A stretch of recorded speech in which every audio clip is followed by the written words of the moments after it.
Bem-vindos, bem-vindas. Recebi uma pergunta muito interessante hoje. E aí, merecia um vídeo. Certeza. Então, você se tornou um reikiano, um praticante de reiki Usui. Excelente escolha, parabéns. O planeta inteiro agradece, como eu gosto de dizer. Reikiano sai espalhando o reiki por todos os lugares, para todas as pessoas, isso é fantástico. Porém, todavia, contudo e entretanto, o começo é sempre um pouquinho trabalhoso, né? O que pode levar muitos a desistirem, a esquecerem, a relegarem a segundo plano, terceiro plano, quarto plano. Então é preciso cuidado.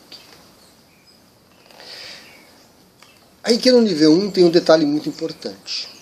Tem que tocar. Tem que tocar para transmitir o reiki, para transferir o reiki. Certo? Mãozinha em concha.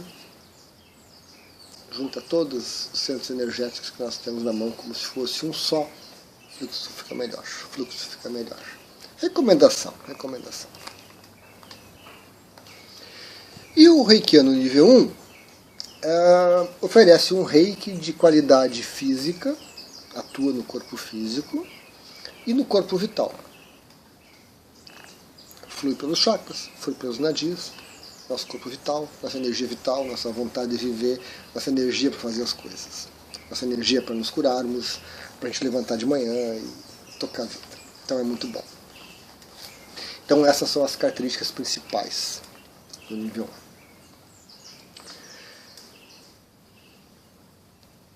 Recomenda-se autoaplicação, desde o momento que você foi iniciado, recebeu a iniciação, se tornou praticante de reiki, já pode se autoaplicar.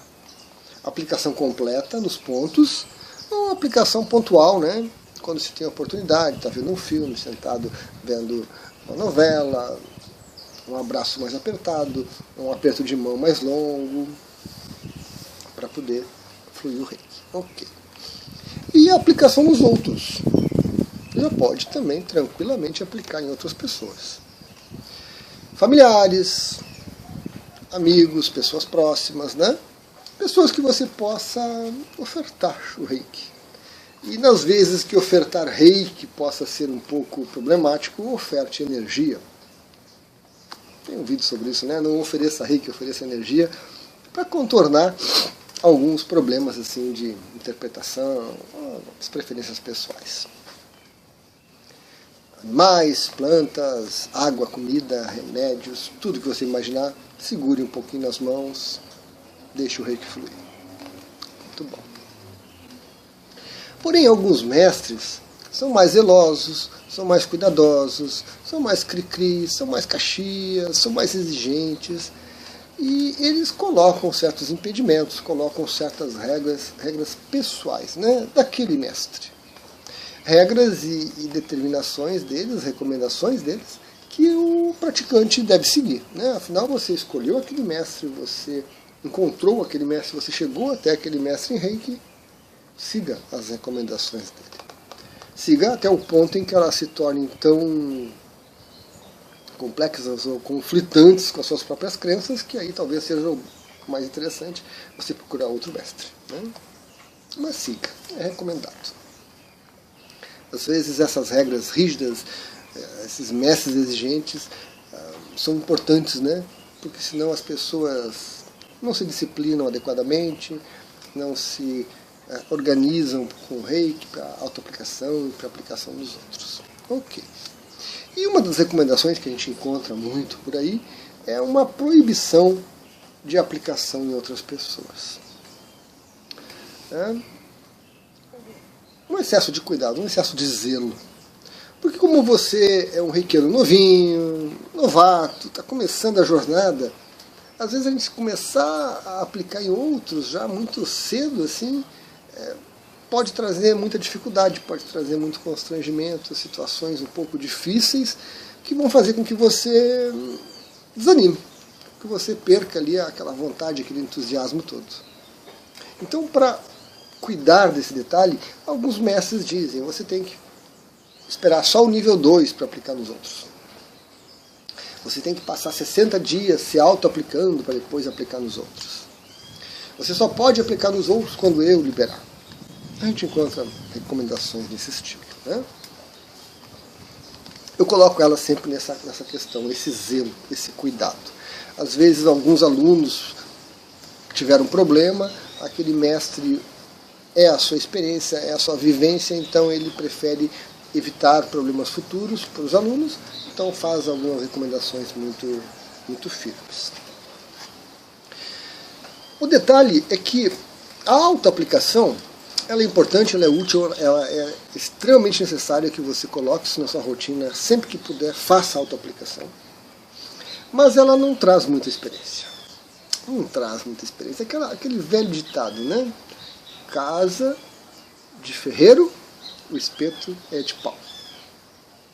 Não tem o que fazer, né? Então a gente se auto-aplicando, até pelo fato de estar se auto-aplicando e se observar ao mesmo tempo, fica um pouquinho complicado, fica um pouco, realmente é difícil se perceber alguma coisa. Mas é importante, não é por isso que a gente não se auto-aplica, né? O reiki é um cuidado com a gente mesmo. Então, mesmo que você não tenha percepções na auto-aplicação, mantenha a sua rotina, faça as auto-aplicações. E o crescimento, as dúvidas, as dificuldades, devo, não devo, faço, não faço, errei, não errei, primeiro isso, primeiro aquilo, e o que eu faço agora, o que eu faço depois, só vai surgir quando você começar a aplicar reiki nas outras pessoas. Certo? Quando você começar a experimentar. A partir disso é que você vai formar o seu conhecimento. E a partir desse momento em que você começa a aplicar reiki nas outras pessoas, familiares, amigos, próximos, amigos distantes, pessoas ocasionais e tudo mais, vão surgir dúvidas, questionamentos, e aí você vai precisar de orientação. Aí você vai precisar de um mestre presente, acessível, para dirimir as suas dúvidas, né? Para aliviar aquela angústia que vai surgir. Puxa, eu encostei uma mão na outra, pode? Ah, eu estou sempre aplicando com as mãos unidas ou assim, pode? Posso aplicar aqui e aqui ao mesmo tempo? Preciso começar sempre pela cabeça? Posso começar pelos pés? Então, são coisas que vão acontecendo, né? Percepções, observações, a pessoa chorou, ou a pessoa ficou de olhos abertos, como é que eu faço? Então são questões que vão surgir nesse momento, e aí você precisa procurar um mestre para elucidar e crescer. Então, essa recomendação de não aplicar em outras pessoas, ela tem que ser cuidadosa. Né? Tem que ser cuidadosa, porque ela pode cercear o seu desenvolvimento como praticante de reiki. Ela pode limitar o seu entusiasmo. E aí a gente desanima. Então, está disponível, pode ser feito, mas escute o seu mestre. E aí a gente parte para algumas situações um pouco mais avançadas. Outra pergunta que me fazem constantemente e que eu não consigo ajudar muito, são pessoas que já têm uma formação de reiki há algum tempo, algumas começaram há pouco, que querem experimentar, querem praticar, querem auxiliar, querem compartilhar esse reiki e me pedem orientação e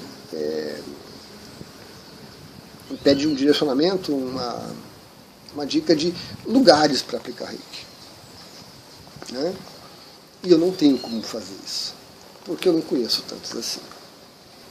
Então, é algo que eu digo assim, você precisa procurar na sua cidade. Centro espírita, centro de umbanda, hospitais, lares para idosos, iniciativas em igrejas, inclusive, salões paroquiais que têm acesso à comunidade, algumas feiras que ocorrem ocasionalmente, que são locais onde o reiki é aceito, onde o trabalho voluntário é aceito e é incentivado, e são lugares onde você vai ter ali uma comunidade para trocar, vai ter pessoas para compartilhar, e você vai poder praticar o reiki, vai poder aplicar em outras pessoas. Então esse tipo de trabalho voluntário, esse tipo de doação é fantástico. Embora seja um pouco difícil, né? Às vezes não tem na cidade nenhuma dessas instituições que eu citei. Às vezes tem e não aceitam reiki. Eu já tive experiência com um centro espírita que aceitava a aplicação de reiki, incentivava. Tinha o dia do passe e tinha o dia do reiki. Eu já tive experiência com igrejas, né, salões paroquiais, como eu falei, que ofertavam para a comunidade o padre ali extremamente aberto, acessível, entre tantas coisas que tinha para oferecer, tinha a possibilidade de aplicar reiki, tinha um cantinho lá com uma maca, fantástico. Mas tem outros que não. Mesma coisa no centro de Umbanda, né? Alguma organização, alguma instituição da própria prefeitura, do município, às vezes aceita, às vezes não aceita. Então, cada reikiano tem que procurar, tem que buscar. E também iniciativa dos próprios reikianos. Às vezes o mestre tem uma sala na cidade onde dá os cursos, em determinados dias oferece um reiki comunitário, por exemplo, e aí convida os alunos para praticar, que é ótimo. Então essa opção de trabalho voluntário, ela é uma ótima forma da gente colocar em prática no nosso reiki, né? As técnicas, as práticas, a aplicação, a observação e esse crescimento. E as dúvidas que vão surgindo, a gente vai tirar com o pessoal que está participando ali, ou vai falar com o próprio mestre, né, para pedir orientação para ele sobre as dúvidas normais, né, desse crescimento, dessas experiências que a gente vai tendo. Então esse é um serviço que eu considero interessantíssimo, uma oportunidade fantástica quando você encontra na sua cidade ou próximo de uma maneira acessível. Tem seus problemas? Tem. Às vezes você tem que ceder a rituais e protocolos específicos, né, daquele pessoal que já está ali, porque eles já praticam a aplicação de reiki há muitos anos e já tem um método e você tem que se adequar àquilo. Nem todo mundo gosta. E às vezes não há a opção de, né, eu gosto ou não gosto. Ou faz assim ou não participa. Então a gente tem que ponderar as exigências e as concessões que a gente precisa fazer para participar. Importante. Então eu acho excelente. Alguns dizem, Luiz, mas não é perigoso? Não é problemático? Um praticante reiki sem experiência, sem conhecimento? Sim, há uma série de perigos, de problemas envolvidos. Mas se você não começar, se você não der o cara a tapa, né? Se você não ficar ali na beira da piscina, não, abraçado é assim, depois você faz assim, aí puxa água e bate o pé, não sei o que, teoria maravilhosa. Se você não cair na água experimentar, engolir um pouco da água, perder o óculos e molhar os olhos e arder, entrar água no ouvido, não adianta ficar na teoria. Então, qualquer perigo que seja mencionado, qualquer advertência, qualquer, né, eu acho que pode ser superada. Para uns vai ser mais traumático, para outros menos. Uns vão superar de uma maneira mais rápida, outros vão mais lentamente, para uns dolorido, para outros nem tanto. Mas se você não for para essa prática, você não cresce, você não se expande. Precisa fazer isso. Eu creio que o mais importante é focar numa boa educação, numa boa orientação a respeito disso, do que cercear, do que limitar. É mais importante o mestre e outros reikianos mais experientes estarem acessíveis, tirarem as dúvidas, orientarem adequadamente, do que limitar e cercear. Eu acho que não cabe esse tipo de coisa. É um excesso de zelo.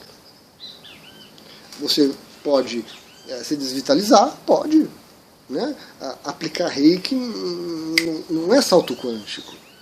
Há uma experimentação, há um aprendizado de silenciar a mente, como eu falo em outros vídeos, de abrir espaço para o reiki fluir, né? Silenciando a mente.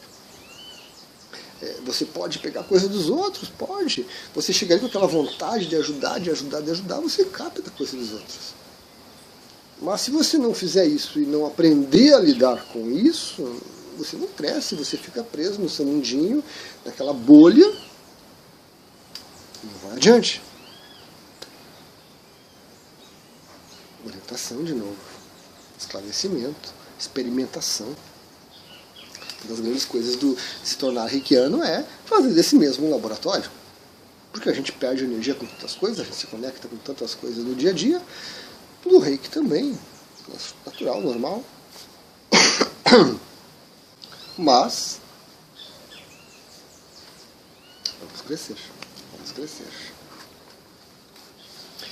O que não pode, o que não deve é curso de reiki forma reikiano. Curso de reiki forma praticante de reiki. Não forma terapeuta. Não forma terapeuta. Então quando você vai aplicar nos outros, família, amigos, conhecidos, ou você vai fazer um trabalho voluntário, você não vai ser terapeuta. Você vai ser um reikiano aplicando reiki. E você tem que aceitar certas limitações. Você não vai ficar tendo visões de presente, passado e futuro, não vai ver auras, não vai curar, resolver problemas e tudo mais. Não, você vai ali oferecer o reiki. Pronto. Tornar-se terapeuta é um caminho mais longo. Exige mais conhecimento, exige mais experiência, exige mais investimento. Esse é um grande problema que nós temos, que é o que traz, às vezes, esse excesso de zelo, né? Porque muitos cursos aí, infelizmente, dizem que formam terapeutas. Não formam. Não formam. Ah, Luiz, mas eu estudei sobre florais, eu estudei sobre ética do reikiano, eu estudei sobre tarô e chakras. Não é isso que faz você se tornar um terapeuta. Você tem que ter uma série de questões, de quesitos, de pontos que você precisa desenvolver, estudar e colocar em prática para se tornar terapeuta. Como lidar com as situações, como atender, como ouvir, como cobrar, como preparar a sala, como se proteger, como se equilibrar, como reagir. Muitas coisas. E um curso de reiki mal e mal forma um reikiano, mal e mal passa um currículo básico de reiki que dirá formar um terapeuta. E infelizmente nós temos isso, né? Aí a pessoa faz o curso de reiki nível 1 e se diz terapeuta. Não funciona, não dá certo. Não tem como. Acaba metendo os pés pelas mãos, fazendo o que não deve, dizendo o que não deve e causando mal-estar para reikianos e para o próprio reiki como um sistema organizado, né? Porque as pessoas saem por aí falando coisas terríveis e sugerindo práticas e diagnosticando problemas e oferecendo soluções as mais esquisitas possíveis que um terapeuta não faria, né? Teria todo um cuidado, toda uma preparação para isso. Então, esse é um ponto complicado, esse é um ponto crucial. Que é o que motiva muitos mestres a não liberarem, a não recomendarem que você saia aplicando e trabalhando com reiki, porque é preciso um pouco mais de aprendizado, de caminhada, né? Só que aí às vezes a gente não caminha, não avança, não aprende e desanima. Então precisamos focar que nos tornamos reikianos, praticantes de reiki sui, e que podemos ofertar essa energia para nós mesmos e para os outros, e as oportunidades eu vou criando à medida que eu vou avançando. É interessante observar que as oportunidades vão surgindo à medida que você vai ficando pronto. Às vezes você quer, você oferece, não consegue. De repente aparece um, aparece dois, três, quatro, cinco, daqui a pouco tem 10 querendo. Então, à medida que a gente vai se trabalhando, que a gente vai se equilibrando e se harmonizando, a partir do momento que a gente vai cuidando da gente mesmo, as oportunidades vão aparecendo também. Isso faz parte do processo. Preciso entender isso, eu preciso, né, observar com carinho isso. Por que eu não estou conseguindo aplicar em ninguém? Vamos observar as nossas expectativas, as nossas vontades. Ah, mas eu quero tanto, né? Esse querer tanto vai te prejudicar, vai te atrapalhar. Não vai ser reiki, vai ser a sua energia. E de novo, a orientação do mestre é fundamental. A acessibilidade e a presença do mestre para auxiliar o reikiano nesse momento é fundamental. A gente precisa ter a quem recorrer. Se não para resolver, para pelo menos entender o que está acontecendo. Né? Então, mesmo no nível 1 do Reiki, a gente já pode participar de trabalho voluntário, já pode aplicar o Reiki em quem estiver disponível, a vítima que aparecer, né? Cobaia, voluntário, que seja, né? Os nomes aí que a gente usa, vou brincar um pouquinho. Autoaplicação, animais, plantas e tudo mais. Sempre tocando, nível 1 tem que tocar, sempre com cuidados com o toque, explicações, avisos sobre o toque, importante. E já podemos caminhar, né, na nossa jornada de nos tornarmos reikianos. É muito bom. Legal, pessoal? Fique à vontade para perguntas, divergências, para compartilhar suas experiências. Estou disponível, né? Estou acessível. E fico grato com essas oportunidades. Certo? Até a próxima.